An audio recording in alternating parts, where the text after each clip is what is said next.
I was talking to a man the other day, which honestly I try not ever to do because it just infuriates me when it comes to divorce and especially spousal support. But this is what this guy said. He said he had a buddy who was married for some 22 years. His wife stayed at home, and now he's paying her $43,000 a year in what he called penance for having lived such a privileged life as a stay-at-home mother for 22 years. And so now he has to pay, penance, restitution, whatever, to her for the next 22 years to make up for this privileged life that she had led.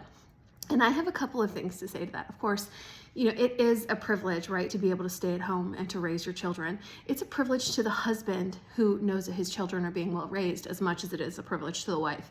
And it's something that has consequences, like all of our choices do, good and bad, intended and unintended. There's consequences. Every single choice we make has consequences. And so when these people decided to have one spouse stay at home, there were consequences. At this point, 22 years later, she doesn't have the work potential that she would have had she been working, but that's okay because these parties decided that what was most important was for her to be at home in their house, taking care of it, raising their children, and being the kind of wife and mother that they wanted. So now it's not a question of restitution, but it is a question of how much they've earned, which is obviously a lot if $43,000 is the amount of spousal support that he's paying. And that's a signal to me that this was a good partnership, or at least economically a good one, not a bad one.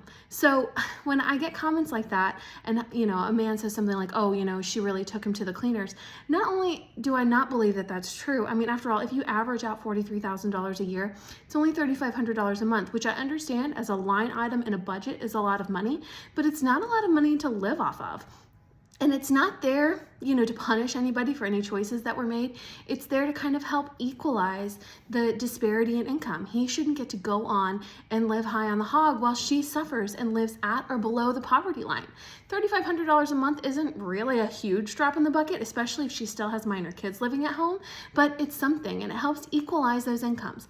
I know that feels like a lot to pay to the man, but also to the woman, it's a literal lifeline. It's something that she's earned by the contributions that she made to the marriage, by raising their children, who are hopefully at this point healthy, happy, productive humans, even if they're still technically minors.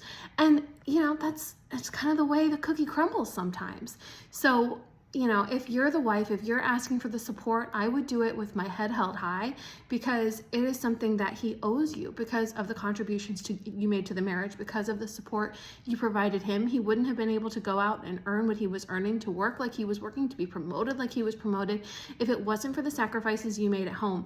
And $43,000 a year tells me that your sacrifices really made a big economic impact on your family. So rather than saying you're some kind of drain or something, you look at what you've accomplished. You have stayed at home, you've raised these children in this fact pattern for a period of 22 years, which is wonderful. And obviously, economically, your marriage has been very successful, even if it ultimately didn't work out. So this is a good thing for all the parties involved, not a bad thing.